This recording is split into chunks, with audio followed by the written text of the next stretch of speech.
Thank you everyone for joining us in James East. Today we have a wonderful set of presentations from Philip Goldberg, Jack O'Keefe, and Sneha Rao. They'll present for about 20 minutes each, and then at the end we'll take questions for everybody, and we'll ask the speakers to come back up to the podium and respond as they please. So first, it's my pleasure to welcome Philip Goldberg, whose presentation is entitled Light and Shadow in the Transmission of Indigenous Indian Spirituality to the West.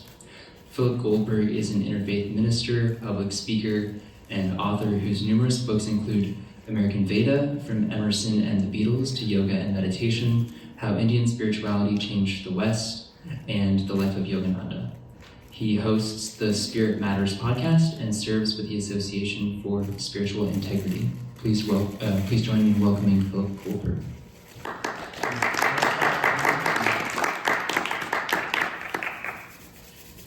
Hi everybody, it's great to be back here. We were here last year and have great memories and hope to take away some new ones. First, an apology. I am not using slides, so you will have to look at me instead. I just didn't want to be bound by my own choice of slides. Ours is a semi-coordinated panel. We put our heads together to conceive of topics and a sequence, but not coordinated to the extent that we know what each of us is going to say. So I'm looking forward to hearing from Sneha and Jack. To start on a personal note, I've been deeply immersed in India's spiritual traditions for my entire adult life. First and foremost as a practitioner, beginning not far away from here, a long time ago, and also as a researcher and an author and a teacher and something of an advocate. And I'm one of millions of people in the West whose lives have been transformed by India's indigenous spiritualities. And in fact, I believe, and I've written about this, that the entire spiritual landscape of America, including this institution, has been transformed in a positive way by access to the traditions that were born in India. And therein lies a great irony and filled with paradoxes in the context of this conference, because this positive, transformative access to India's spiritual wealth is inseparable from the colonial history that wreaked so much havoc on India. And the history of colonial conquest in India, as many of us know, it was brutal and oppressive and horrible and long, because it wasn't just the 200 years of British rule that we're mostly familiar with, but prior to that, about 300 years of rule by invaders from Central Asia. And that history, like the history of all colonial conquest, is filled with the usual exploitation and subjugation and repression, only different in certain ways because India is India and was known as the jewel in the crown of the British Empire because it had unique treasures for the colonists to plunder and certain geographical advantages and natural resources. But it was also unique in other ways that are germane to this conference with respect to its indigenous spirituality. And that history brings us into a world of paradoxes and contradictions and complexities and nuances and a good deal of irony. Because somehow, through those 500 years, somewhat miraculously, India's indigenous spirituality survived. Much of it survived intact, and other aspects of it were adapted to the modern world. Some would say, and some have said, that the adaptation was an unfortunate one due to the influence of colonial authorities, including missionaries from the very tradition that gave birth to Harvard Divinity School so long ago. But others would say that it was an inevitable adjustment to modernization and cultural evolution, and that traditional religious forms are constantly being adapted to new situations, new circumstances.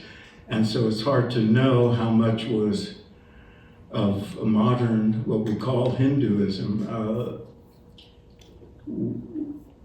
was a direct reaction to colonialism and how much of it was a reaction to just the evolution of culture and systems of all kinds. But that it survived is in itself a tribute to the strength of the Indian people and to the traditions themselves. One of the central precepts of the indigenous tradition of India is that it's not really a religion as we understand the term religion. Religion itself is a kind of system of typology and categorization that was invented by the West. They don't see it in the same way, and it doesn't really apply to the systems, especially the systems of Vedanta and yoga, which have always been understood to be a universal set of revelations and empirical practices that have applicability by anybody, not just people from a certain culture or a certain period of history. That's one reason its universality, that it survived, and the main reason that it bounced back in this ironic way and had a transformative effect on the colonizing world. Colonizers, especially in the English-speaking outposts of the British Empire, like the USA. And it started during the colonial period in the 19th century, and this is one of the ironies. There were scholars assigned by the colonial authorities to study the indigenous religious traditions. Why? So they would understand the people and it would be easier to subjugate them by the political powers and easier to convert them by the missionaries whose purpose was to convert what they saw as heathen into the one true religion. And that worked to a certain extent, but then a funny thing happened because some of the scholars studying what we come to call Hinduism actually saw value in it. They saw truth in it. They saw important insights and revelations, and they started to study it from a position of respect and writing about it with a certain admiration and therefore accuracy. Their work spread. It was picked up in Europe by the philosophers and poets we think of as the Romantics and the Idealists. And it found their way to America, most of it right here in Boston and Cambridge, and impacted the lives of 19th century luminaries like Emerson and Thoreau and the whole transcendentalist movement down the road in Concord. And then the New Thought movement, which was largely centered here with Theosophists and the others, all profoundly impacted by the earliest translations of the Bhagavad Gita and other texts of Hinduism and Buddhism that were done decently. And then we come to the age of the gurus and the Swamis and the Roshis and Lamas coming here, beginning in, I don't want to go through the whole history, but beginning in 1893 with Swami Vivekananda, who spent time here and befriended the person whom this room is named after, who was in turn affected by his study of Vedanta. And Swamis in his lineage settled in some of the larger cities in the US in the early part of the 20th century and started teaching. And all of this transpired and it increased over time. The next prominent guru to come was Yogananda, the author of Autobiography of a Yogi, who came in 1920, and then an explosion of it in the years of we think of as the 60s and 70s, and the counterculture people like me, who were strongly affected by their presence and by luminaries we looked up to, like Emerson, but also Aldous Huxley and John Coltrane and the Beatles and everybody else who were affected by these teachings and became part of the transmission process. And over time, the cumulative effect of all this was that Indic ideas and teachings, essentially what we think of as Hinduism, especially Vedanta and yoga and certain forms of Buddhism, entered into the mainstream and had a big effect on the spiritual landscape. I won't go into the data, but if you look at the trend lines of American spirituality over the last 40, 50 years, you see growth in certain things, such as increased value being placed on spiritual experience over belief systems, and many other factors like the whole spiritual but not religious phenomenon, the whole population of what this institution is calling alternative spiritualities, deeply impacted by the methodologies of the East, and perhaps may never have happened without access to those methodologies. So, I'm going to skip a little bit here. All this, I think, is a good thing. I personally couldn't be more grateful that we had access to the teachings that were born in India and somehow remained intact through half a millennium of colonialism. But I'm not blind to the fact that there's a dark side to this opportunity and to this access. And some of the dark side, which we'll be talking about, has to do, just to focus on one aspect of it, on how the gurus who came here were greeted. There were a great number of Americans going back to the late 19th century and all through the 20th, for whom the presence of spiritual teachers from the East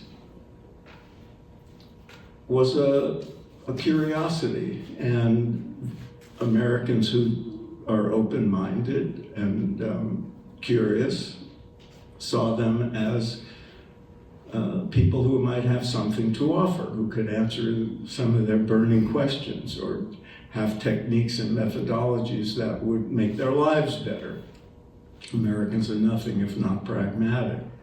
And but they saw them as human beings who might have something to offer, just as a wise person in any field might. But then there were those who saw through what we can think of as a colonialist lens. And one portion of those people had the kind of xenophobia and antipathy to the stranger and the other and the foreigner that we still see very active in public life today. And they saw these dark-skinned Asians as inferior and nefarious and inscrutable. And in this Orientalist way, the yogi was a sorcerer with demonic mind powers that could be used for nefarious purposes, especially to exert control and have their way with white women. And that trope was far more powerful in the early decades of the 20th century than you might realize. I was shocked when I came across it, because at that time, the only Swamis and gurus here were the Swamis who followed Vivekananda in his lineage and were running Vedanta centers in New York and Boston and places. And they were very low key, but there was enough of them to provoke this reaction from people that there were tabloid headlines like American women going after heathen gods. And somebody named Mabel Potter Daggett wrote a book that was widely distributed called The Heathen Invasion, in which she said yoga leads to domestic infelicity, insanity, and death. And the Washington Post ran a large piece in 1912, an illustrated piece. And the headline was American Women Victims of Hindu Mysticism. And in smaller print it said, unprecedented activity and proselytizing by Swamis had caused the government to investigate migration and converts to India. Women are forsaking fortunes, homes, husbands, and children in their search. And there's an illustration of a dark-skinned man, tall man with beard and robe and turban, and a woman prostrating herself at his feet. There was this little hysteria, which, when Yogananda came, he had to deal with it. He was accused of all kinds of things. There were lurid headlines. He was run out of Miami because of irate husbands, because women were going to his classes, and they had this hysteria, and the police said, please leave for your own sake, because we can't protect you. There was a woman in this area named Sarah Bull, who was a close disciple of Vivekananda in the early 20th century. And she used to have salons with very learned people from Cambridge and obviously Harvard, speaking at the salons. And she became a supporter of Vivekananda and bequeathed her fortune to his Vedanta Society after she died. And her daughter contested it, and a court ruled in the daughter's favor on the grounds that she must have been hypnotized by the yogi and forced to give him her money. So that's part of the legacy. The flip side of that, and of course, I should add that, the gurus who came later in the 60s and 70s, they too had to deal with all this stuff. I remember, the CIA investigating Maharishi Mahesh Yogi after the Beatles got involved with him.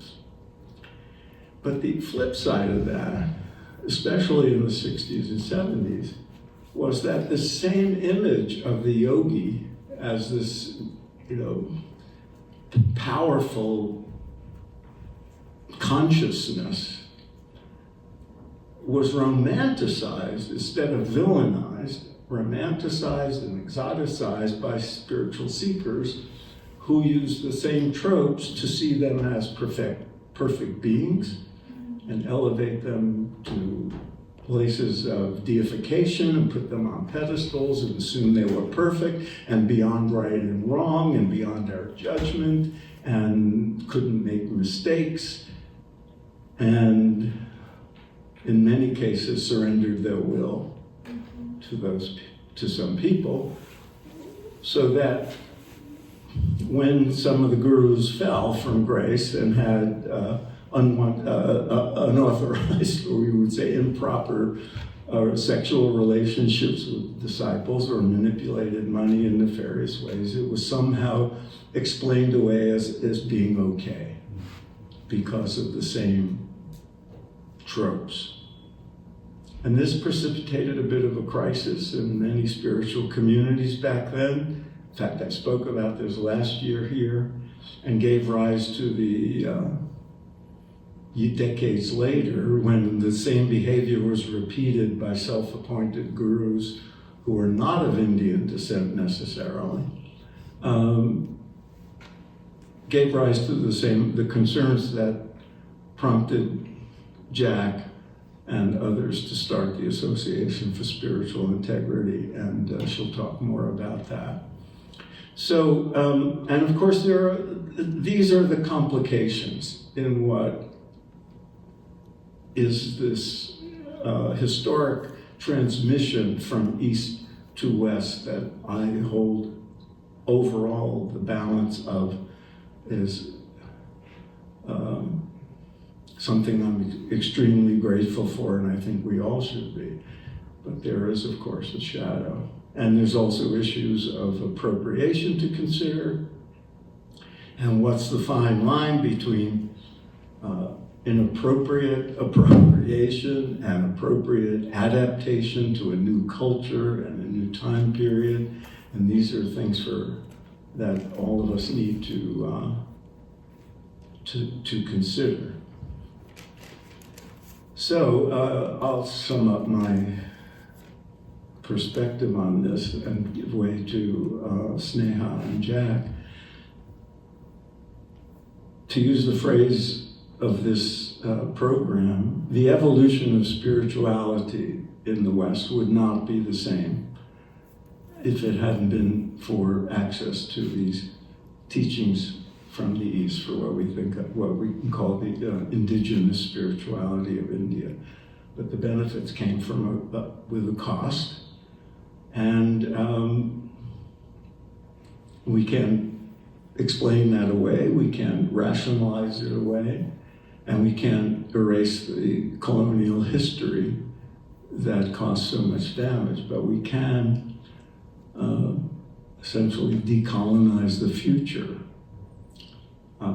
Because if we're going to continue to learn from the indigenous spiritual traditions, not just of India, but of the world, we're called upon to do so carefully and with respect and with reverence, and to adapt them, because everything has to be adapted to a new period of history and a new culture, with great care and tenderness, and to be vigilant that in our adopting ideas and practices, we don't corrupt them, we don't distort them, we don't dilute them, so that the wisdom at the core of them that makes them so valuable remains intact, and it's not subjected to the consumerist capitalist impulse to sell things or to become famous, or all the other traps that the teachings have been exposed to over time. And that's our job moving forward. So I'll give way to, I think, first Sneha and then Jack.